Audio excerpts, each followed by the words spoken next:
주님께서 여러분과 함께 요한이 전한 거룩한 복음입니다.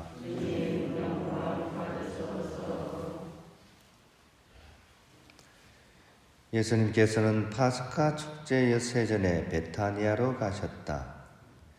그곳에는 예수님께서 죽은 이들 가운데서 다시 일으키신 라자로가 살고 있었다.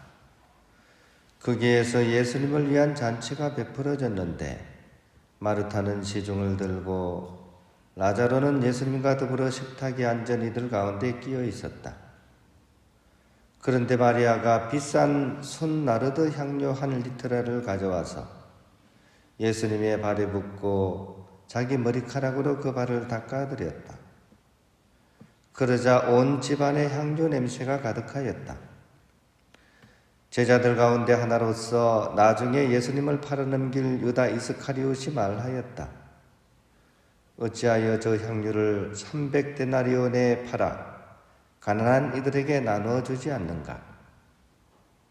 그가 이렇게 말한 것은 가난한 이들에게 관심이 있어서가 아니라 도둑이었기 때문이다. 그는 돈 주머니를 막고 있으면서 거기에 든 돈을 가로채곤 하였다. 예수님께서 이러셨다. 이 여자를 그냥 놔두어라. 그리하여 내 장례날을 위하여 이 기름을 간직하게 하여라.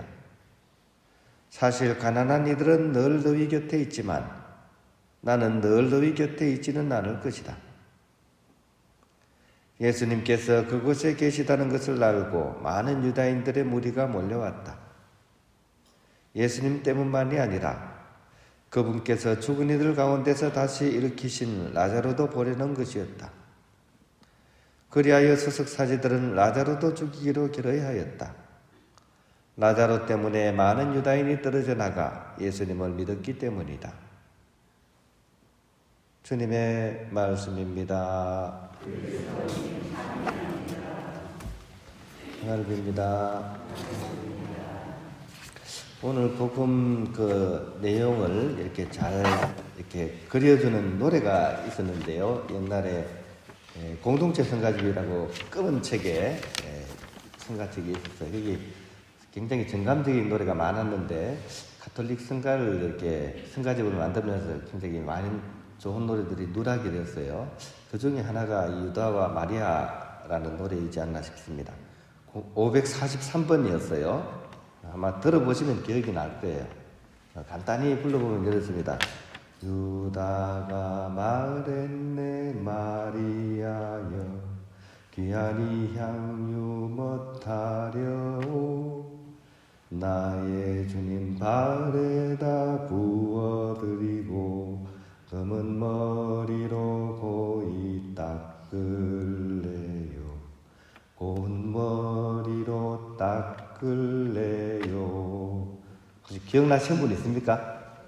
옛날에 이렇게 공동체 성가집에서 많이 불렀던 그런 노래입니다. 오늘 이 복음에서 보면 우리가 두 가지를 한번 생각해 볼 수 있을 것 같아요. 일단 오늘 유다가 굉장히 놀랍니다. 왜 이렇게 유다가 많이 놀라는지, 그리고 마리아가 하는 이 행위, 그죠? 향유를 부어가지고 머리로 닦고 하는 이 행위는 과연 어떤 의미를 지니고 있는지, 이것이 오늘 복음에 있어서 굉장히 중요한 내용으로 들어가 있는 것 같습니다. 일단 유다가 이렇게 깜짝 놀란 이유는 이 마리아가 이렇게 예수님 발에 쏟았던 순나르드 향유 때문입니다. 이 당시에 뭐 기술이 없다 보니까 이 향료를 뽑는 게 워낙에 힘든 일이고 또 그렇게 모은 향료가 엄청 비쌌습니다. 그래서 일반 사람들은 뭐 일생에 한 번 쓸까 말까 한 그런 향료였죠. 이 당시 가격으로 한 근에 300데나리온이니까 이게 엄청 비싼 거죠. 1데나리온이 노동자가 하루 일당 받는 거거든요. 그러니까 거의 뭐 300데나리온이면 1년 연봉치에 해당하는 겁니다. 우리 뭐 4천, 5천 이렇게 연봉이라 그러잖아요. 그죠? 한 근에 그 정도 되는 거를 쏟아버리니까 이 유다가 정말 놀란 거죠, 그죠? 그래서 막 하는 얘기가 가난 구제하는데 쓸 수 있지 않냐? 가난한 사람한테도 쓸 수 있지 않냐? 근데 왜 그걸 바닥에 그렇게 쏟아버리냐? 이 얘기입니다. 그 다음에 마리아가 그러면 이 무모한 어떻게 보면 행위를 하는 이유는 무엇일까? 그것도 그냥 조금 이렇게 찍어가지고 이렇게 바른 것도 아니고 그냥 쏟아버렸어요. 남김없이 그냥 부어버린 겁니다. 그리고 다른 사람들이 다 보고 있잖아요. 근데 남의 시선에 아랑가도 없이 이 행위를 하는 겁니다. 어떻게 보면 마리아의 성격과는 전혀 다른 행동을 하고 있는 거죠.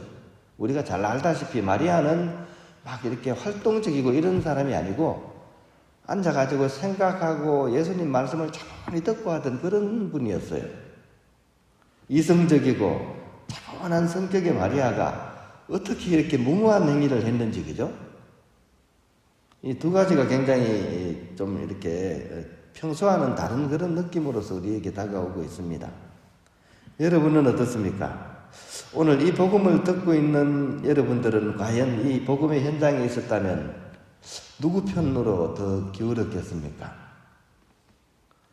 유다 쪽으로 가까웠을까요? 안 그러면 마리아 쪽에 더 가까웠을까요? 그리고 지금 내가 선택을 해야 한다면 이 나르도 향유를 내가 가지고 있는데 어떻게 하시겠습니까? 이게 오늘 복음이 우리에게 던지는 질문입니다. 근데 우리가 선택을 하는데 도움을 주는 부분이 이제 오늘 복음의 뒷부분에 나옵니다. 선택을 하고 나서의 그 진행 상황을 보면 우리가 어떤 선택을 해야 되는지가 이렇게 전해지고 있습니다. 유다는 사실 오늘은 꽤나 사실은 자기가 올바른 듯 그리고 자기가 합리적이라고 생각하죠. 이걸 가지고 많은 사람, 가난한 사람 구제할 수 있는데 왜 이걸 해야 되냐. 근데 사실은 오늘 복음도 얘기하다시피 유다가 정말 순수한 마음에서 그렇게 얘기한 게 아니죠. 자기 돈주머니를 더 채우고 싶은 욕망이 있었던 사람이죠. 점점 더 유다는 돈의 유혹에 물들어가게 되고 그런 와중에 예수님을 죽이고자 결정했던 유다 지도자들과 결탁하게 되고 결국 은전 30잎에 자신의 스승을 팔아버립니다. 그리고 우리 흔히 하는 얘기로 머리 검은 짐승이 되어 자신의 삶을 이제 마감하게 된 이게 유다의 미래입니다. 마리아는 그러면 어떻게 보면 어떻게 무모한 선택을 했을까? 마리아가 이전과 달라진 게 있습니다. 이전에 차분하고 이성적이었던 분이 하느님 체험을 아주 강렬하게 했던 거죠. 죽었던 오빠 라자로가 예수님을 통해서 이렇게 살아난 이 체험을 한 겁니다. 이 하느님 체험을 제대로 한 겁니다. 그래가지고 이 체험이 깊어졌기 때문에 이런 행동을 하는 겁니다. 하느님 체험이 깊어진 사람은 남의 시선을 그렇게 의식하지 않습니다. 왜냐하면 하느님을 알게 되면 오로지 하느님이 그분께 집중하기 때문입니다. 왜냐하면 그분이야말로 모든 것이기 때문입니다.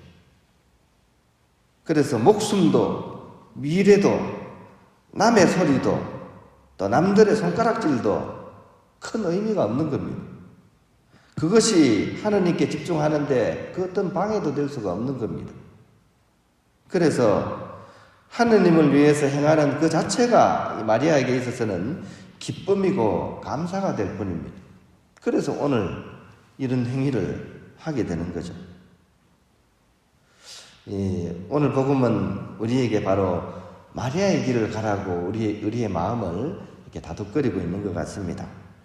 우리 또한 마리아처럼 늘 이런 하느님 체험과 또 하느님을 향한 그런 삶을 우리가 살아갈 수 있기를 희망합니다.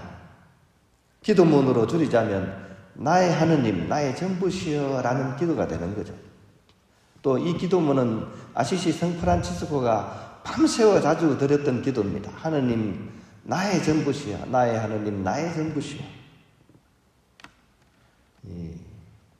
마리아가 스승 예수님에서 나의 하느님, 나의 전부라고 신앙 고백을 한 것처럼, 또 프란치스코처럼 우리 또한 하느님을 나의 전부라고 믿고서 또 그분께 신앙을 고백하면서 또 그분을 만나고 처음 하는 그런 신앙의 이정으로 우리가 풍덩 뛰어드는 그런 성주간이 되었으면 좋겠습니다.